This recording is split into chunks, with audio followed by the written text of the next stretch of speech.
ఈ వీడియో కనుక నువ్వు చూస్తున్నావు అంటే ఈ క్షణంలో నువ్వు శివుడి మహాభక్తుడిగా మారిపోవాల్సిన సమయం వచ్చింది. ఇంకా చాలు. ఇన్ని రోజులు ఎదురు చూసింది చాలు, నువ్వు కష్టపడింది చాలు, నువ్వు ఏడ్చింది చాలు, నువ్వు మొత్తుకుంది చాలు. ఇప్పుడు నీకు ఒక జబ్బు వచ్చినప్పుడు ఏ డాక్టర్ని పట్టుకోవాలో తెలిసినప్పుడు, నీకు ఒక కష్టం వచ్చినప్పుడు ఏ దేవుడిని పట్టుకోవాలో కూడా తెలియాలి. అందరికన్నా ఈజీగా అప్రోచ్ అవ్వగలిగిన డాక్టర్ని, స్పెషలిస్ట్నే కదా నువ్వు పట్టుకుంటావు.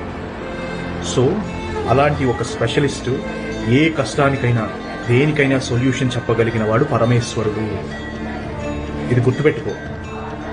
ఆయన మాత్రమే చాలా ఈజీగా కరుణిస్తాడు. మిగిలిన దేవుడు కరుణించడు అని కాదు, బట్ కొంచెం టైం ప్రాసెస్ ఎక్కువ. శివుడు మాత్రం భోళాశంకరుడు, ఇమీడియట్ గా రియాక్ట్ అయిపోతాడు. శివుడిని ఎలా ఉపాసించాలి, ఎలా పూజించాలి అని కొన్ని డౌట్లు ఉంటాయి కదా మీకు. ఆ డౌట్లన్నింటికి ఒకటే క్లారిఫికేషన్ ఏంటి అంటే, నువ్వు ఎలా పిలిచినా పలుకు.